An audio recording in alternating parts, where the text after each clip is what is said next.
अमीर बेटी का सौदा। अमीर बाप की बेटी शिल्पी को मुकेश पसंद होता है, लेकिन दोनों के बीच हैसियत की दीवार खड़ी होती है।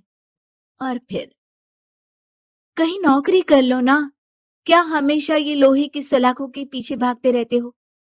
कितनी मेहनत करते हो। शिल्पी, नौकरी से कुछ नहीं होगा। तुम लोगों की हैसियत तक पहुंचना है तो अपना ही बिजनेस करना पड़ेगा, वरना तुम्हारे पापा किसी और से तुम्हारी शादी करवा देंगे। अच्छा, ऐसे किससे करवा देंगी? मैं तो तुमसे ही शादी करूंगी। बोल दिया तो बोल दिया, बस। मुकेश उस बेचारी को समझाता भी तो क्या। दुनिया के रीति रिवाजों से काफी दूर थी शिल्पी। भले ही बड़े बाप की बेटी, लेकिन सादगी इतनी कि क्या कहना। बेटा शिल्पी, कल तुमको देखने लड़के वाले आने वाले हैं, तैयार रहना। मैंने तुम्हारी माँ को समझा दिया है। घर के सारे नौकर चाकर को वो समझा देगी कि स्वागत कैसे करना है। कैसी बात कर रहे हैं पापा? मैं तो मुकेश से प्यार करती हूँ, उसी से शादी करूंगी। मैंने आपको बताया था ना। मुकेश किसका बेटा है? वो स्टील किंग सिंघानिया का, या वो जो बड़े ज्वेलरी वाले हैं मेहता, उनका? नहीं नहीं पापा, अ, वो अपना ही काम करता है, लेकिन एस्टेब्लिश नहीं है अभी। पापा, वो आपके पास तब आएगा जब कुछ बन जाएगा। आप प्लीज थोड़ा सा वक्त दे दीजिए। पिता को शिल्पी की बात पर गुस्सा आ जाता है। वो उससे कुछ नहीं कहते और शिल्पी की माँ के पास जाते हैं। ये संस्कार देकर बड़ा किया तुमने शिल्पी को, और कैसे मैं किसी भिखारी के साथ उसकी शादी कर दूं? कौन है ये मुकेश? मैं जानती हूँ, बड़ा ही होनहार लड़का है। शिल्पी से बहुत प्यार करता है और शादी करना चाहता है। अरे ऐसे कैसे मैं किसी से भी अपनी बेटी की शादी कर दूं? कोई भी उठकर आए और कहे कि मैं शादी करना चाहता हूं तो मैं शादी कर दूं? कान खोल कर सुन लो, कल उसे अच्छे से तैयार कर देना, क्योंकि जो लड़का मैंने देखा है शिल्पी के लिए, वो करोड़पति घर का बेटा है, समझी? लाख मना करने पर भी शिल्पी को उस लड़के से मिलवाया जाता है जो उसके पिता ने उसके लिए देखा था। देखिए, मैं किसी और से प्यार करती हूँ और उसी से शादी करूंगी। ये तो बहुत अच्छी बात है कि तुम किसी और से प्यार करती हो, क्योंकि मैं भी किसी और से प्यार करता हूँ। लेकिन शादी तो हम दोनों को ही करनी होगी, जानती हो ना, ये बिजनेस और ये सारा कुछ। शिल्पी को समझ में नहीं आता कि वो क्या कह रहा है, लेकिन वो समझ जाती है कि वो लड़का भी किसी और से प्यार करता है। पिताजी, वो भी कह रहा था कि वो किसी और से प्यार करता है। हाँ तो करने दो ना, हमने तो नहीं रोका। तुम अपना देखो, शादी के लिए हाँ कर गया है वो। लेकिन क्यों? अरे वो और मैं दोनों ही एक दूसरे से प्यार नहीं करते, फिर शादी क्यों कर ले? पापा, एक बार सिर्फ मेरे कहने पर आप मुकेश से मिल ले। पिता शिल्पी के कहने पर फॉर्मेलिटी के लिए ही सही, लेकिन मुकेश को घर बुला लेते हैं। देखो, ज्यादा वक्त नहीं दे पाऊंगा। ये बताओ कि शादी के बाद कहाँ रखोगे उसे? 2 कमरे के मकान में? नहीं सर, मैंने 2 साल के बाद का सारा प्लान कर लिया है। मैंने आयरन इंडस्ट्री खड़ी करने के लिए पूरा ब्लूप्रिंट तैयार किया है। मेरी खुद की जगह है दादाजी की। बस थोड़ा फंड का अरेंजमेंट हो जाता तो काम शुरू कर देता। अच्छा, मतलब तुम यहाँ फंड रेज करने आए हो? मुकेश समझ जाता है कि उसके पिता शिल्पी की शादी उससे कराने के मूड में नहीं है। फंड आप कभी दे भी नहीं पाएंगे मुझे। मुझे तो सिर्फ शिल्पी चाहिए। मैं उसके बिना नहीं रह सकता सर। मैं उसे बहुत खुश रखूंगा। वो तो हर पति का धर्म होता है।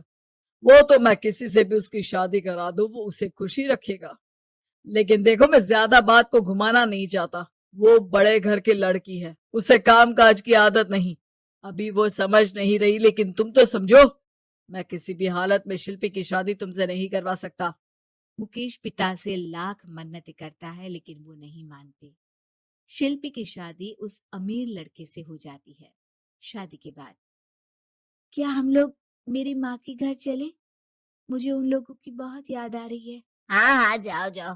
वैसे भी आज मैं अपनी गर्लफ्रेंड के साथ मसूरी जा रहा हूँ, तुम जा सकती हो। कैसी बात कर रहे हैं?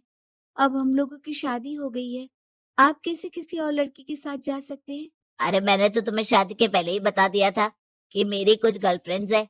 अब प्लीज ये टिपिकल बीवी वाला रोना धोना शुरू मत कर देना।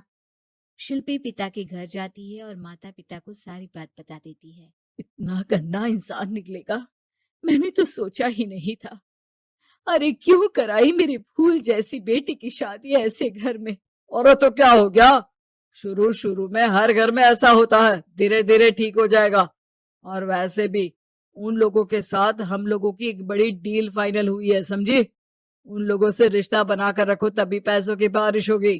पापा, अब समझ में आया कि आपने मेरे साथ ऐसा क्यों किया।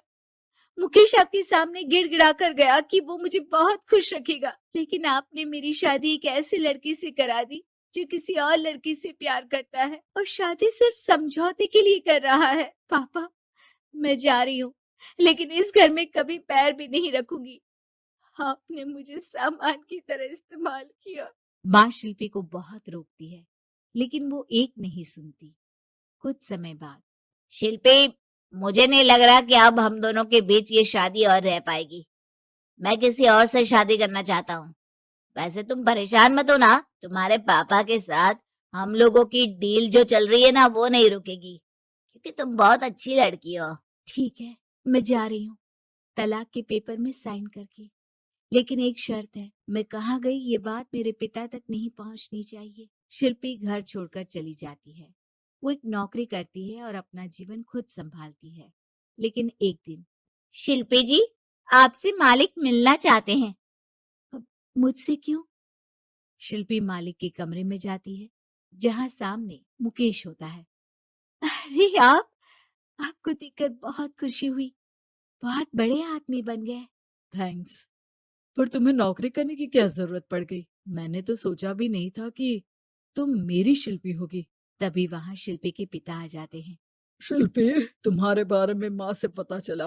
घर चलो बेटा, मुझे माफ कर दो। मुकेश, मैं यहाँ अपनी कंपनी के काम के लिए आया हूँ। तुम्हारी कंपनी की डील अगर हमें नहीं मिली तो हम बर्बाद हो जाएंगे। वैसे अब तुम चाहो तो शिल्पी की शादी मैं तुमसे कराने को तैयार हूँ। बस करिए पापा, ये क्या सौदा लगा रखा है आपने।